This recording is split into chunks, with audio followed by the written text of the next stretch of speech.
haciendo un poco el recuento de lo que ocurrió hace 12 años, un día pues muy lamentable para pues las familias y todas las personas que estaban alrededor de estas dos personas que solo pretendían llegar al municipio autónomo de San Juan Copala, pues en busca de apoyar a la comunidad triqui que estaba en este lugar, porque pues ya habían pasado varios meses en unas condiciones prácticamente deplorables, donde las mujeres eran violadas, donde los niños pues vivían con miedo constante, habían dejado de ir a la escuela, estaban en una situación de sitio prácticamente por grupos paramilitares que acosaban la región y que bueno, ellos lo que pretendían era llevar a cabo un movimiento autónomo en este municipio de la Mixteca oaxaqueña. Desafortunadamente, como ya lo comentábamos, ocurrió esta emboscada pasadas las 2 de la tarde, donde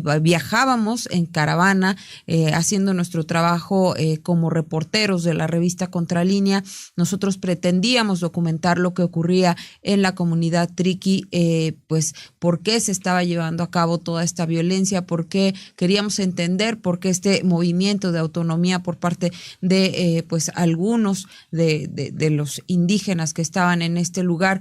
Queríamos entender por qué habían asesinado a Teresa y Felicitas, dos comunicadoras de la radio La Voz que Rompe el Silencio, que pues tenían un movimiento interesante, un movimiento que reivindicaba el papel de la mujer y pues decía no al machismo. Además, pues aportaba ideas para que la comunidad cada vez se fortaleciera y pues trabajaran en conjunto. Estas dos comunicadoras que en 2008, hay que recordarlo, recibieron el Premio Nacional de Periodismo de manera póstuma, y pues nosotros íbamos a hacer un trabajo de todo esto que les estoy platicando. Ya habíamos permanecido 10 días previos en Oaxaca y nos advertían que no había que ir al lugar, pero bueno, pues como periodistas decidimos que había que ir al lugar porque había que contar una historia que se estaba invisibilizando, que no se había dado cuenta, que los medios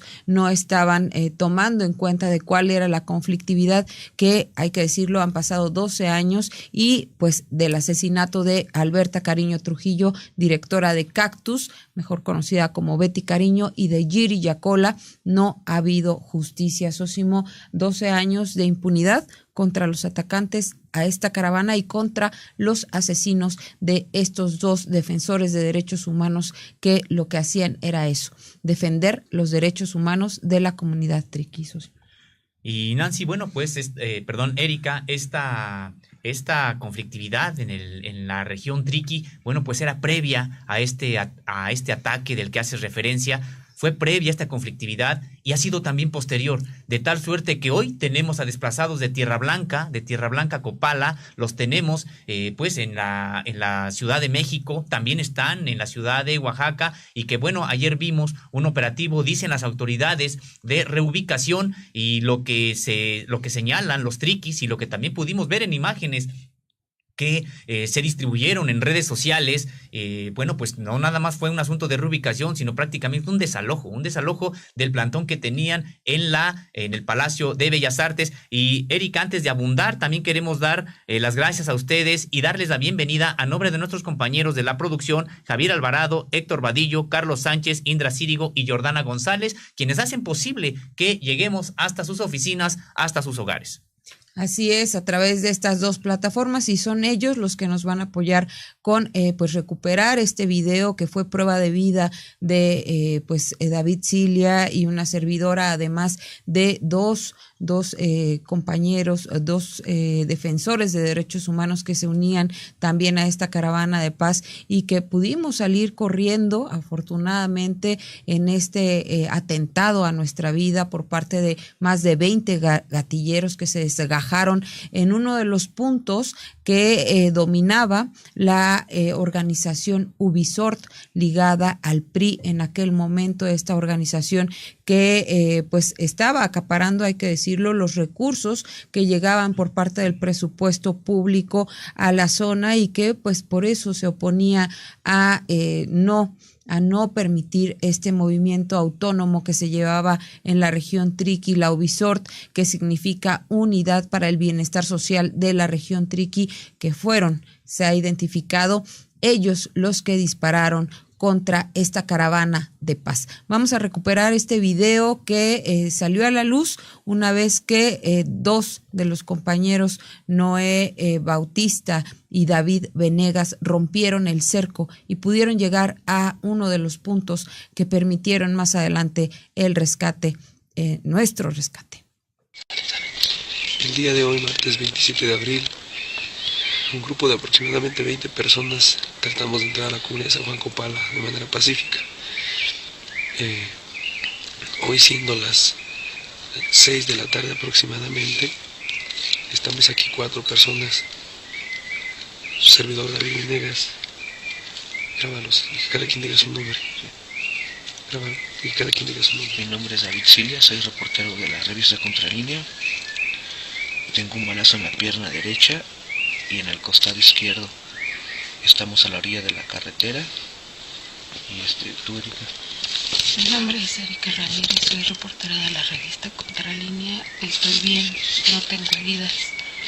Hace 3 horas aproximadamente que logramos resguardarnos de los paramilitares, pero sí queremos decir que si algo nos pasa fue por la lenta acción del gobierno a nuestro auxilio. David, ¿me escucha? Soy Omar.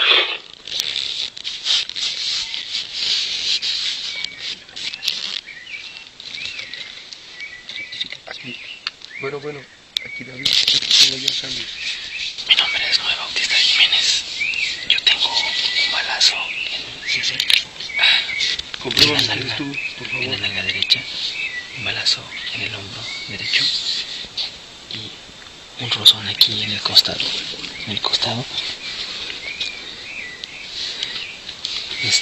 Fuimos agredidos cerca de las 2 de la tarde con 45 minutos por poco más de 20 gatilleros con armas de alto calibre.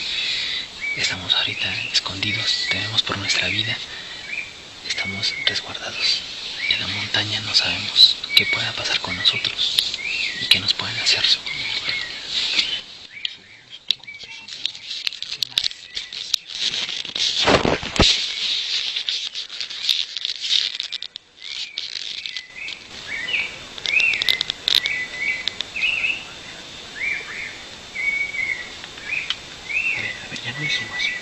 ¿Qué es lo que acabo de escuchar? Cambio. ¿Es la voz de Omar o no es la voz? ¿No era la voz? No, esta no. No, la otra. La otra.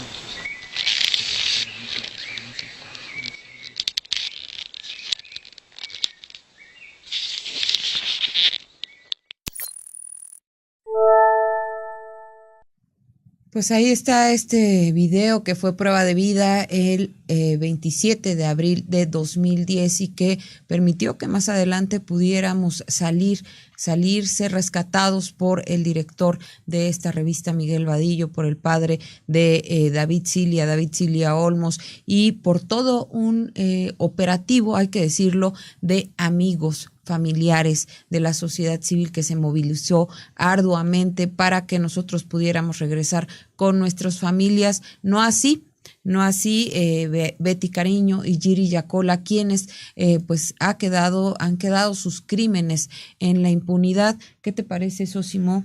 Recordar nada más también, Erika, en ese sentido, que este video, bueno, pues fue muy importante porque a ti, a David Cilia y a los otros compañeros también de organizaciones sociales que estaban con ustedes, pues los habían dado ya por muertos y ya no querían que hubiera ningún tipo de búsqueda de ustedes. De hecho, como decía, las autoridades prácticamente ya no buscaron nada y nosotros como equipo de la revista Contralínea nunca perdimos la esperanza de que pudiéramos encontrarlos con vida, rescatarlos en esta situación tan difícil. Y bueno, lo que ocurrió fue que este video al poder salir esta zona donde no había señal de telefonía, no hay internet, obviamente, no hay nada de esto. Al romper el cerco, estos dos compañeros de organizaciones sociales, y encontrarme, en este caso a mí, que yo me encontraba ya en Juxtlahuaca, con un equipo de la revista Contralínea tratando de averiguar lo que había ocurrido, bueno, pues nos dan este video, nosotros podemos trasladarlo a la Ciudad de México. No era tan sencillo como ahora, tan fácil se comparten videos a través de los teléfonos celulares. En ese momento no fue tan sencillo, pero bueno, ya contábamos con la prueba de vida, y al hacerlo viral, al hacerlo del conocimiento de toda la sociedad, bueno, pues entonces fue cuando pudo abrirse esta suerte de búsqueda ya en el terreno, en el lugar de los hechos, por donde considerábamos que habían sido ustedes atacados y se encontraban. Se pudo hacer este operativo, y como bien comentas, pudieron ser rescatados, sobre todo por el empuje social. Hubo marchas aquí en la Ciudad de México, hubo manifestaciones en Oaxaca para el rescate de los sobrevivientes de esta emboscada, y fue, Erika Ramírez, señalarlo, fue precisamente el primer contacto de Contralínea con esta gran cultura triqui, que en su lucha por su emancipación, y desde entonces hemos venido nosotros documentando pues lo que ocurre con este grupo indígena tan importante en el estado de Oaxaca y en todo México, porque además ellos se encuentran, hay una diáspora triqui en varias partes del país e incluso en Estados Unidos.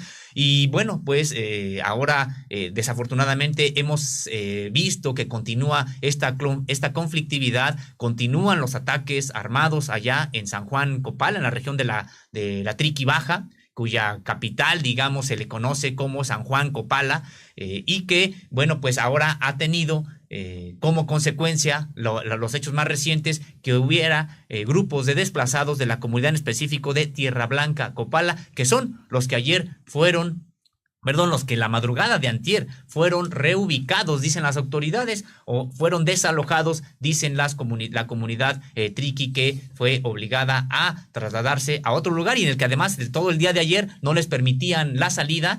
Tuvieron que ocurrir marchas aquí en la Ciudad de México y también en Oaxaca para que se les permitiera la salida del edificio al que fueron llevados estos triquis. Y que, bueno, pues ya veíamos declaraciones ayer del secretario de Gobierno de la Ciudad de México, Martí Batres, diciendo que había sido acordado la reubicación, que no había habido violencia, y también dejó señalar, o dejó entrever, que había investigaciones por peculado en contra de dirigentes triquis. Habría que ver contra qué dirigentes en realidad se está enfilando estas investigaciones. Esperemos que no se trata de un amedrentamiento. Quienes más recursos manejan de los ramos 28 y 33 precisamente no son los triquis que estaban desplazados en esta zona de la Ciudad de México, son de otras organizaciones, porque tienen mayor cantidad de comunidades adheridas a su movimiento. Entonces veremos, y ojalá si hay investigaciones que sean contra todos, que no tenga ningún tipo de sesgo político, y sobre todo que no se criminalice una lucha de personas que de por sí ya son vulnerables y que hoy están pidiendo que haya condiciones para regresar de nueva cuenta a sus casas, a su comunidad. Así es, para seguir con este tema y para hablar de lo que ha ocurrido desde hace 12 años, tuvimos una entrevista con Omar Esparza Zárate, él es integrante del movimiento indígena zapatista, quien también era esposo de Alberta Cariño, Betty Cariño, y pues nos habla sobre lo que pasa con las investigaciones al respecto. El tema de Betty y Yuri han quedado totalmente en un limbo ya jurídico, ¿no? El tema es que el Estado mexicano pues totalmente ha hecho caso omiso ya de tantas exigencias de justicia que hemos tenido en el caso, de tantas acciones en el tema de lo jurídico. Creemos que ya no hay condiciones. El tema en este gobierno de Murat, de Alejandro Murat, ni siquiera logramos tener, desde que entró el fiscal a cargo y luego el nuevo fiscal, ni siquiera hemos podido tener una sola reunión con el nuevo fiscal. Estamos hablando de casi 6 años que ni siquiera se le ha dado atención al caso. Eso quiere decir que pues no hay un interés real ni profundo en el tema. Está totalmente abandonado, y lo único que hemos tenido como parte de eso ha sido las acciones de cada año de movilización, de exigencia de justicia, el aniversario que se lleva a cabo cada año. Este año recibimos a más de 200 compañeros en la tierra natal de Chila de las Flores, de Betty Cariño, en Chila de las Flores, y ahí se conmemoró, se hizo un acto de reflexión, de análisis con la caravana por el agua y la vida que estuvo recorriendo el país. Nosotros hemos seguido durante estos 12 años en los procesos organizativos, en los vínculos de generar condiciones de visibilidad, de visibilizar las injusticias que siguen cometiendo contra los pueblos indígenas, en ir articulando plataformas de lucha y de resistencia, y sobre todo en la exigencia de lo que son los derechos colectivos. Nuestro trabajo sigue siendo estos 12 años en esa constante. No hemos bajado la guardia, hemos ido construyendo procesos organizativos y también formativos y educativos, que al final de cuentas era lo que Betty mucho tenía como parte de su compromiso con los pueblos en la Mixteca. Y desafortunadamente vemos que 12 años no han bastado para, pues, seguir, yo diría, generando situaciones de violencia al interior de las propias comunidades triquis, sino que sigue habiendo una serie de políticas desde el Estado que siguen criminalizando a las mujeres. Yo diría que es como lo más visible que hay, porque son las mujeres que viven en carne propia la injusticia y la impunidad de los asesinatos, de las desapariciones forzadas, porque hoy los grupos de poder focalizan muchas veces sus agresiones hacia estas mujeres, ¿no? Hoy vemos el desplazamiento de nuevas comunidades en la región Triqui, y ni siquiera se ha resuelto aún el desplazamiento de la gente que participó en su momento en el municipio autónomo de San Juan Copala. Llevan 12 años siendo desplazadas y el Estado mexicano no ha garantizado absolutamente su retorno.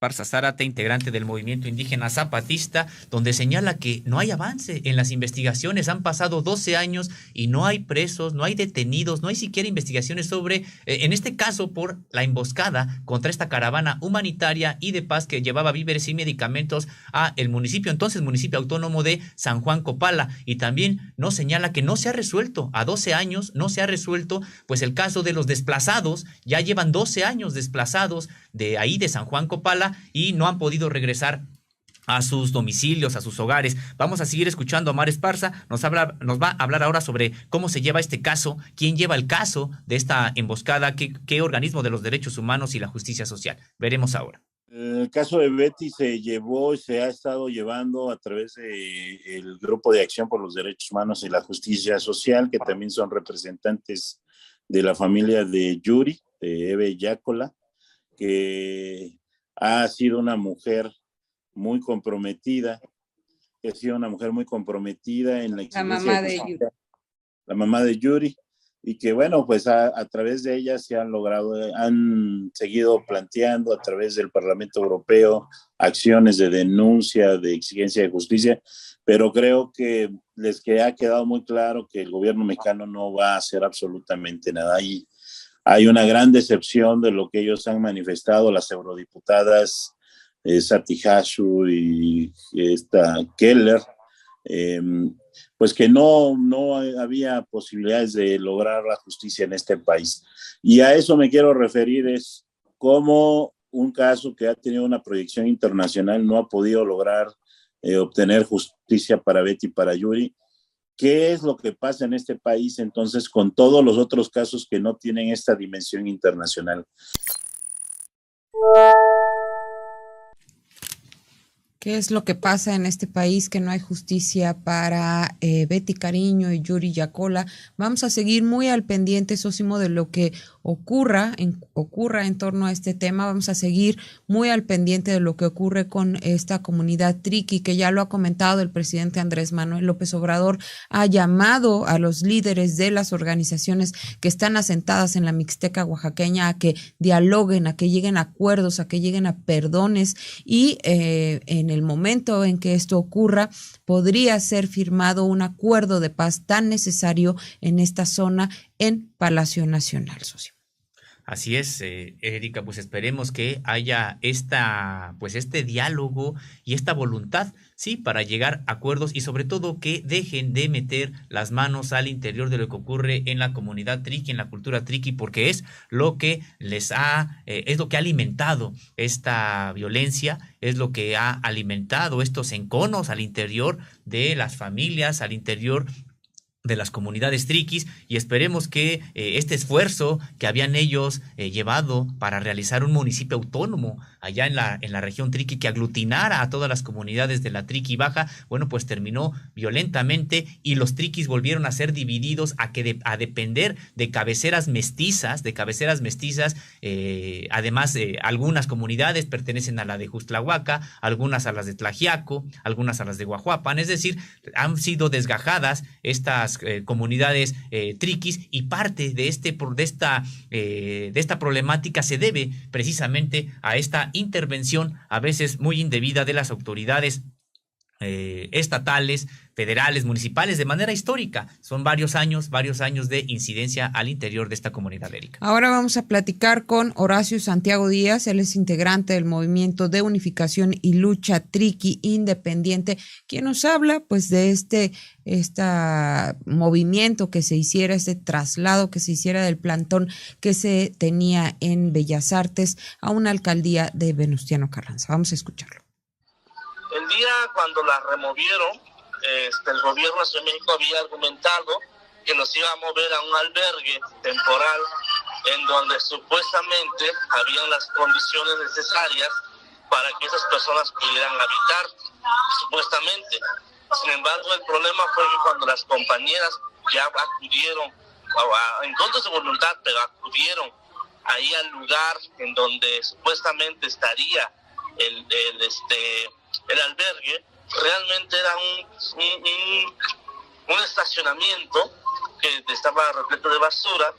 Entonces los compañeros pues dijeron que no eran las condiciones favorables para vivir, por lo tanto no estarían presentes en ese lugar.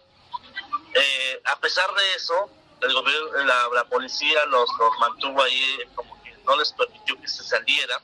Entonces cuando ellas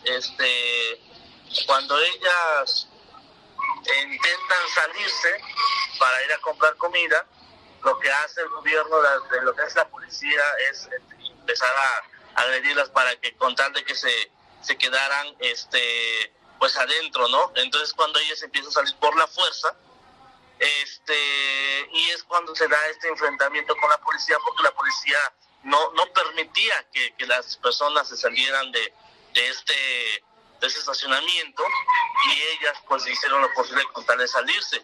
Llega un momento en el que de plano una parte logra zafarse de esa valla de los policías, pero como era una cantidad muy grande de los elementos que estaban ahí presentes, unos comenzaron a agredirlos, había algunos compañeros comenzaron a huir de ese detalle.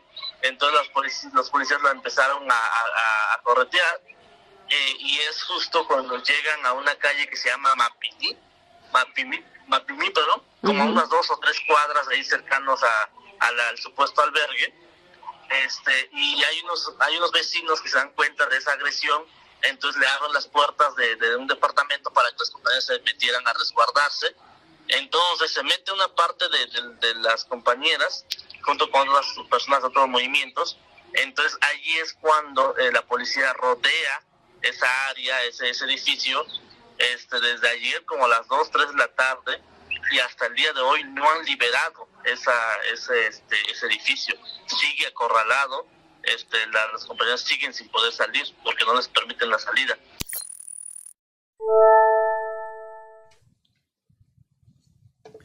Seguimos con Horacio Santiago Díaz, integrante del Multi, quien nos habla sobre las negociaciones. El gobierno del estado de Oaxaca y el gobierno federal ya realmente no tienen una ruta en esos momentos. El gobierno el gobierno federal lo que ha dicho es de que el MULT no se ha prestado, que ya en 4 ocasiones ya ha roto compromisos y que simplemente no está la voluntad para lograr un retorno de los desplazados, pero que pues ahorita dada la situación del contexto electoral, que pues sí va a ser complicado tener una ruta de solución en un corto plazo y que esto se va a extender a más tiempo, pero que ahorita al menos ellos pues no ven una ruta que pueda resolver este tema de desplazamiento, al menos no en un corto plazo.